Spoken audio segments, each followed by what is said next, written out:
I'm Shelley Potisha. I have a little bit of history with this organization, and I've been loving being a participant in CNU since the beginning. And it's really exciting to see the energy that's starting to really coalesce around this tremendous organization. So I'm going to jump right into it.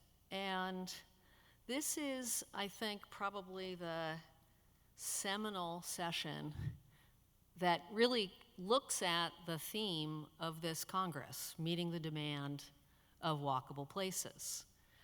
And we have two gentlemen, both named Chris, so I call them the Chris Squared team.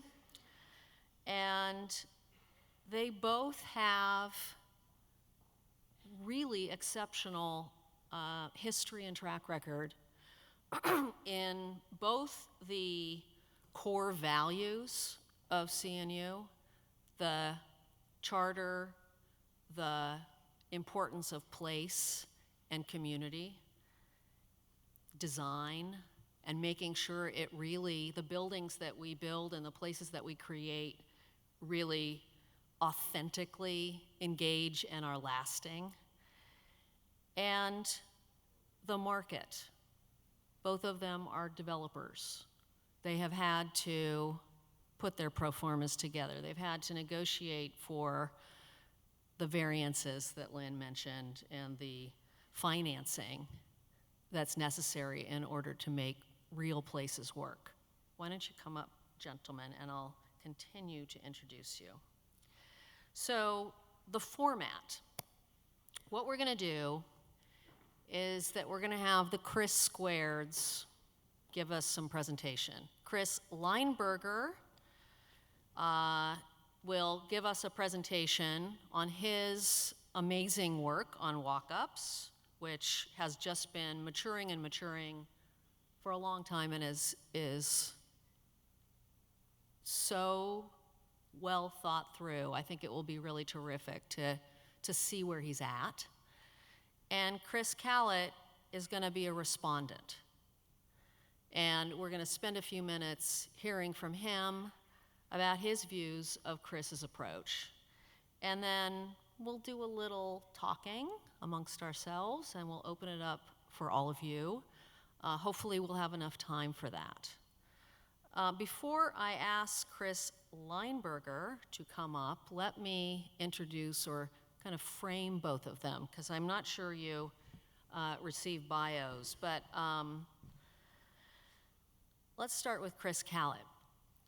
Chris is based at UC Berkeley, my alma mater, and is the Lalonde Chair in Real Estate Development, Architecture, and Urbanism in the College of Environmental Design. Isn't that like the coolest title? I love that.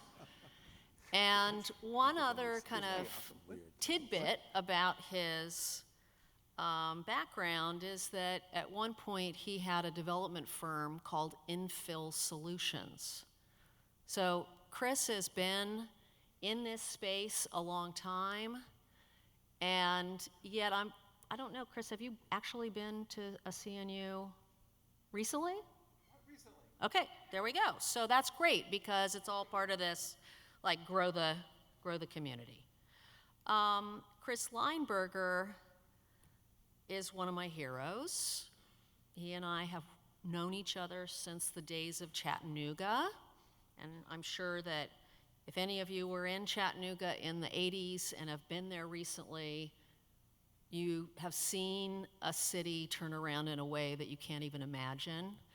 And Chris really was a seminal figure in guiding that development and has been involved in our movement since its beginning, constantly fine-tuning his strategies and approach and using data as a way of really bringing market sector players into it, showing what the value is that's out there.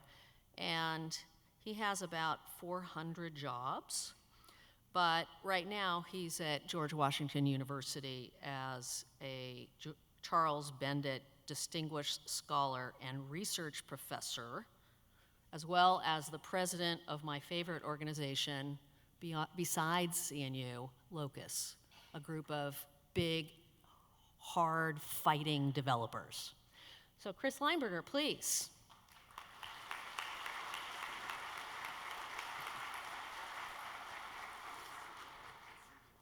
I've got to tell you that you have a fabulous new president. She's remarkable.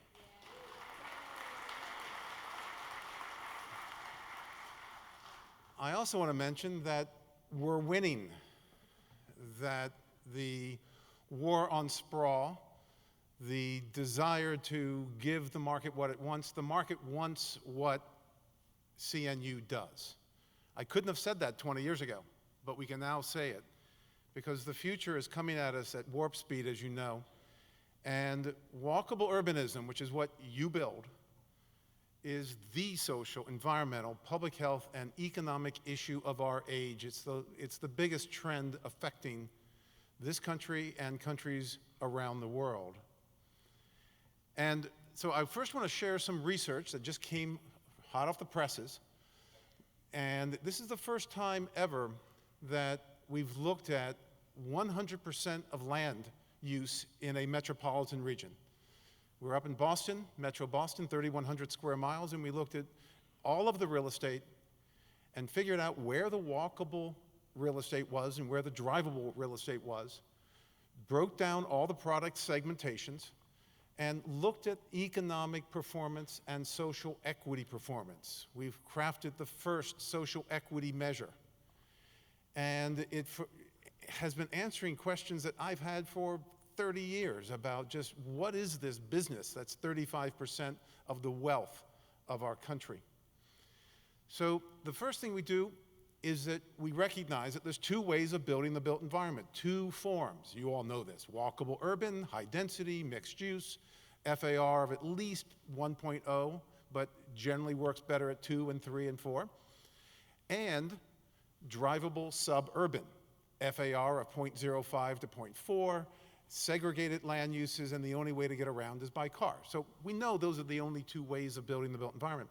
The other thing that we overlay on this is how do we economically use the land? So there's local serving land use, which is bedroom communities. 90% of the square footage is residential, 10% support commercial. Then regionally significant are the places where we make our living. We're sitting right now in a regionally significant place, downtown Dallas. But they spread throughout the entire region.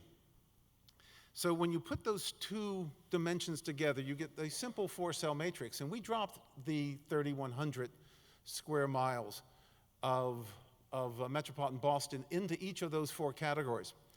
And what we come up with is that that walkable urban places, either local serving or regionally significant, is a whopping 5.6% of the total land mass. That's it. And that it's 5.5 billion square feet of real estate. We never knew that. And that in the walkable urban space, that it's 40% of the population, 40% of the employment, and it's 60% of the office space, and currently, but as far as new additions to the office space, it's 80% of office space is going to walkable urban places. What we're beginning to see in Boston, we've seen it in DC, we've seen it in other places that we are doing this work in, we're witnessing the beginning of the end of sprawl. So how's it break down? How's this 5.5 billion square feet break down? Well, 63% of it's for sale residential. We never knew that. Though actually about 8 or 10 percentage points of that is actually rental. So then we have on top of that rental apartment complexes for 5%, retail for 4%, office for 6%, industrial for 5%, hotel for 1% of the total square footage. We never knew this stuff.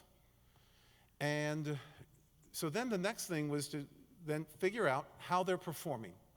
And here's how the walkable urban real estate is performing over drivable suburban.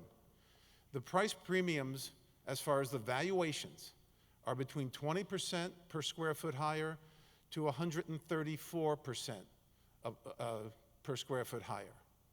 This is why I'm saying we're winning. This is pent-up demand. This is the market saying build more walkable urban stuff. And not only are we seeing these valuations, they've been going up and increasing for at least 10 years. That's all we have data for. And it has no indication of leveling out. And we also are seeing an increased market share capture. These are the last 3 real estate cycles. So in the 1990s, 27% of the market, or of what was delivered to the Boston metropolitan real estate market was walkable urban, the balance being drivable suburban. In the 2000s real estate cycle, it was 39%, and in this cycle, it's 46%. And this is how they lay out on the ground. There are 57 walkable urban places that play a regionally significant role in the economy, what we call walk-ups. We used to call them walkable urban places, so WUP, it got shortened to WUPS, and somebody far more clever than I came up with walk-ups as the name for walkable urban places that are regionally significant. And so, again, these regionally significant places, they're only 1.2% of the total landmass. And this is where the future of the economy in metropolitan Boston is going. And by the way, there is plenty of land available to even develop in that 1.2%. There's no shortage of land. I mean, we all recognize that we in this country stole this land fair and square, and we have a lot of it. And we need less than 10% of it for future development. And the other thing to mention, now Boston has a pretty robust rail transit system. 74% of the square footage that's walkable urban is served by rail transit. It's not essential, it sure does help. The other thing that we found out is how it affected the public sector. That walkable urban places, walk-ups, when you compare them to regional malls and business parks, generate 12 times per acre the revenue for the local governments. For local serving, for bedroom communities, it's 6 times. And we've also sort of scratched the surface a bit more to look at the net fiscal impact and on a per square foot basis, and walk-ups generate 4 times the per square foot return, net return, to the local jurisdictions. So if you're a local politician deciding on where your limited capital budget will go, you'd be pretty stupid not to put it in the walkable urban types of development. Now, on the social equity side, because these are 2 entirely different things, one's market-driven, one is definitely not market-driven, we define social equity as affordable housing, we were beginning to call it more attainable housing, transportation, and opportunity. And so we looked at these 57 walk-ups, as well as all the business parks, all the edge cities, and the local serving places. And we analyzed them and put them onto this scatter plot. On the left-hand side, it shows the accessibility and opportunity. On the right-hand side shows the affordability, I'm sorry, on the bottom. So you can see that they cluster in the lower right-hand corner and in the other, and then in the upper left-hand corner. Upper left-hand corner are the places like downtown, Back Bay, Harvard Square, that have high opportunity and very little affordable housing. In the lower right-hand corner are the places that have low opportunity, but a lot of affordable housing. One of the things that we find very quickly is that it's not one size fits all. There's 2 solutions, 2 broad solutions that we have to look for high opportunity and low opportunity places. But where we want to be is in the upper right-hand corner. We want the economics to be humming, and we want it to be a socially equitable place. And we can only get there, we believe, if we manage it. It's going to be conscious. It's going to be hands on the, I was going to say hands on the wheel. That's not the right. the other interesting thing that is counterintuitive, we've got to understand what the challenge is, otherwise we're going to make the wrong decisions. We looked at the walkable urban households, the 40% of Boston that's walkable urban, and compared it to the drivable suburban households as far as the housing and transportation costs that those households incur. And surprisingly, the walkable urban households spend 43% of their household budgets on housing and transportation. The drivable suburban places spend 48%. Just, obviously, we that are living in walkable urban places are spending more on our housing as far as a percentage of our household income, but we're spending much less on our transportation. If you drop one car out of your household budget, you can increase your mortgage capacity by $150,000. The other thing that's of great interest is, so what does this mean to the greater economy? We took a look at the 30 largest metros last year and ranked them on their walkable urbanism. And Boston, of course, was up there near the top. And we then looked at it and said, okay, so how do these things perform as far as the education of their workforce and as far as the GDP per capita? Well, the top 6 walkable urban metros have 39% of their workforce is college educated. Compared to the lowest 10 metros, like unfortunately here in Dallas, the college education is 29%. So what does that mean? It translates directly into higher GDP per capita. There's a causal connection between high education of the workforce and GDP per capita. The top 6 metros have a $69,000 per year per capita on average, and the lowest 10 ranked metros are $49,000 per year. It's a 41% gap. That's the gap between Germany and Romania. That's a first world, second world gap. So the key takeaways from Boston. One is 5.6%. That's what we're talking about. And we don't need that much more land to really address the big issue of social equity, but I'll come back to that. Number 2, again, as I mentioned, 43% of household spending for walkable urbanism. We have to recognize what the challenge is. Yes, it's on the housing side, but we have the wind at our back when it comes to transportation costs. There's huge public sector and private sector upside on this. So there's a lot of things. I mean, if we can't figure out the challenges and find a way to pay for it, shame on us. And number 4 is that we're just not producing enough stuff. That here we are, 2014, well, 2015, but the research was 2014, and this is the peak of this economic cycle. This is probably as good as it's going to get. Boston should be producing 30 to 40,000 housing units per year.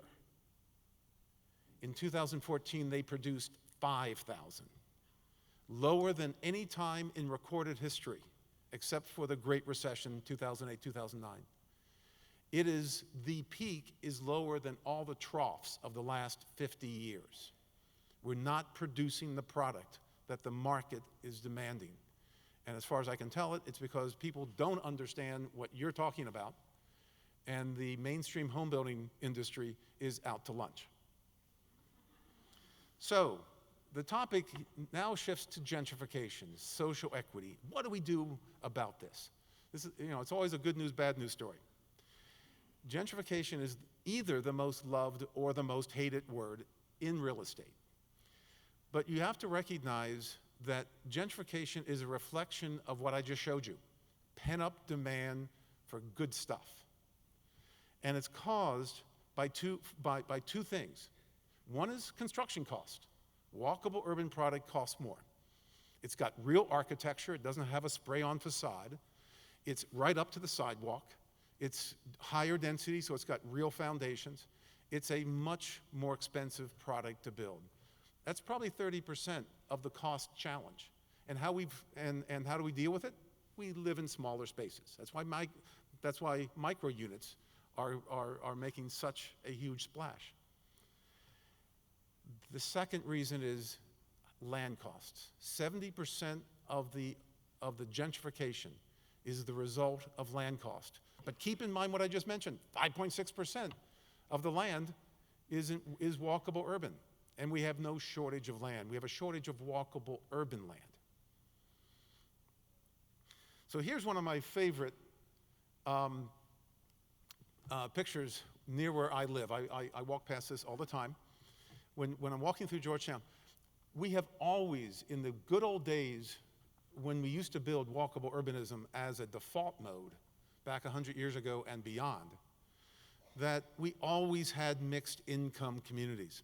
The picture on the upper left is a home built in the 1880s, probably in today's market worth at least $10 million. It's a mansion by anybody's definition.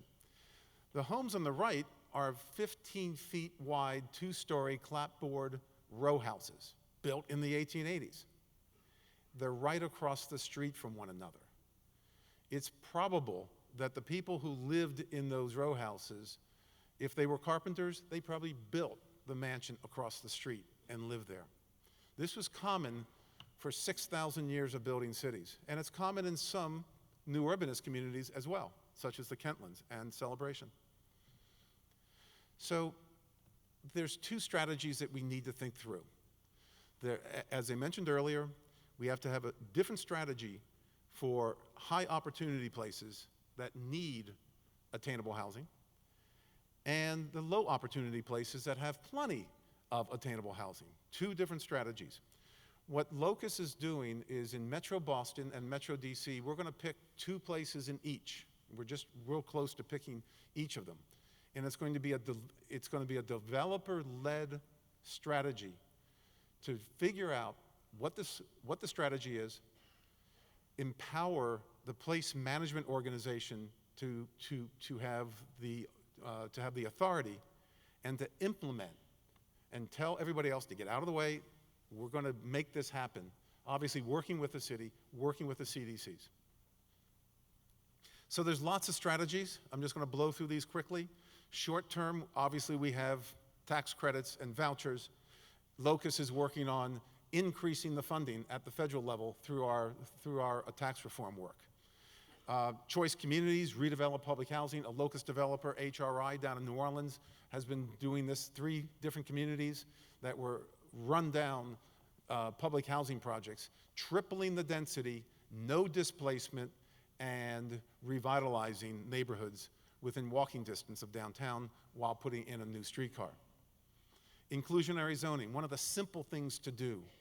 And of course, Montgomery County is one of the great models in this country of inclusionary zoning that they've built permanently, 35,000 units over the last 30 years. That's permanently affordable.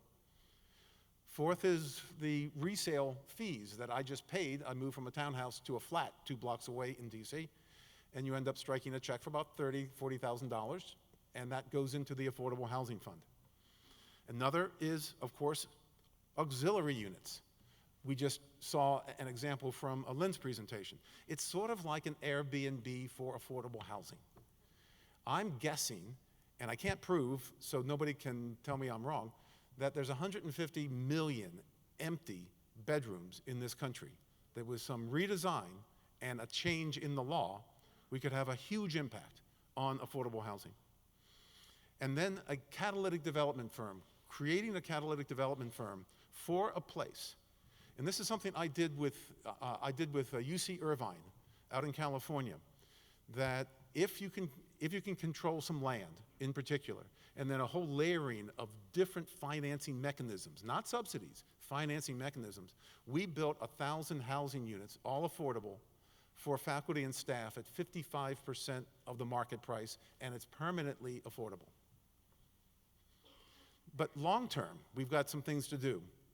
We should be focusing those credits and vouchers on walkable urban places, and LOCUS is proposing that in the tax reform work that we're doing. We need to engage in value capture, though actually Jean Clos, who's the head of the UN Habitat and former mayor of Barcelona, has a much better term for that: value sharing. And this is something that this is something that Chris and I did in downtown Albuquerque. We set up the Albuquerque Civic Trust, and I gave 15% ownership of my projects in downtown Albuquerque to capitalize the Albuquerque Civic Trust, so that as we gentrified in downtown Albuquerque, the Civic Trust would have more and more resources to build affordable housing. And then, of course, we need alternative transportation. You know, the transportation system in this country is stuck on this 80-20 split, which is mad. 80% roads, 20% alternative, i.e. for you hippies out there that are smoking dope, we have an alternative way of getting you around. And we are working deeply, and LOCUS is hip deep with the U.S. Transportation Bill. We, by the way, have two marker bills that we have that's just been marked up by two different Senate committees that will make available some significant financing, not grants, but loans, low-interest loans. And in essence, if we're successful in pulling this off, this could be the de facto national infrastructure bank for projects as low as $10 million. And then, of course, we need to move employers to TOD locations. Cushman & Wakefield, the largest real estate brokerage firm worldwide, is working very closely with LOCUS, and we are looking at what's been the trends these last few years as corporations are moving more and more into walkable urban locations. In DC, Marriott just said that they're leaving their 1 million square foot business park, and they're going to stay somewhere in the region, but one criteria: it must be walkable urban near a metro station. The only criteria. But here's the biggie. We need to create more walkable urban land. Keep in mind, again, 70% of the gentrification challenge is because of high land costs. But we have all this land. We just don't have great walkable urban land. So we need overlay zoning, and we have to marginalize NIMBYs in a serious way. There was a cover story in The Atlantic last month about our business. You should look at it, because here's the greatest business magazine on the planet, cover story, Space and the City. And this is why zoning and NIMBYs are public enemy number one for this movement. The title of the section was Land Shackled Economies. And it was saying that knowledge economies are driving up land values in select places, particularly the walkable urban land. That zoning and NIMBYs result in a shadow tax on all real estate that is 50% higher. It's 50% of what it should cost, or 50% more in San Francisco, 20% more in DC and Boston. Currently, it's 450% more in Paris. This is a tax that is going to people that do nothing but sit on land, and they do not produce anything productive. And it taxes all of our work, and it makes gentrification that much more severe. But here's the bottom line. A recent study out of UC Berkeley shows that the US GDP has been permanently reduced year in, year out by this shadow tax by 13.5% per year, $2 trillion, $10,000 per capita out of each of your pockets because of bad zoning and NIMBYs. It's time to take the gloves off, guys. So we need to marginalize them. How do we do it? Overlay zoning. CNU is the expert in overlay zoning in this country, but it's going to be in less than 10% of the land. You don't have to rezone all 100%. It's less than 10% of the land. Crowdsourced planning, a LOCUS member, Renaissance Development on Long Island, is engaging in crowdsource for planning. They're basically saying, we don't care what we build. You tell us, public, what to build. If it makes sense financially, we'll build it. They have thousands of people online working through this. And Long Island is basically NIMBY central. And they are getting 5-0 and 7-0 votes out of these city councils because thousands of people are showing up saying, damn it, triple the density.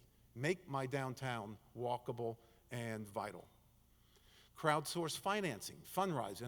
This is another LOCUS member, that Fundrise engages in funding of local real estate projects by local people in units as low as $1,000.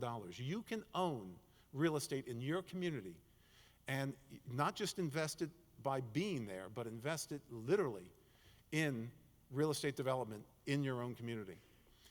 We can evolve the NIMBYs into YIMBYs. LOCUS member Federal Realty did this. It took them 5 years, so a lot of brain damage. But in White Flint, north of DC, up in Montgomery County, they worked with the 3 neighborhood groups. And it was one of the finest days of my life. I went to the final meeting with the county exec, the mayor of the county. And I made my presentation. The developers were there in their coats and ties, very polished and very polite.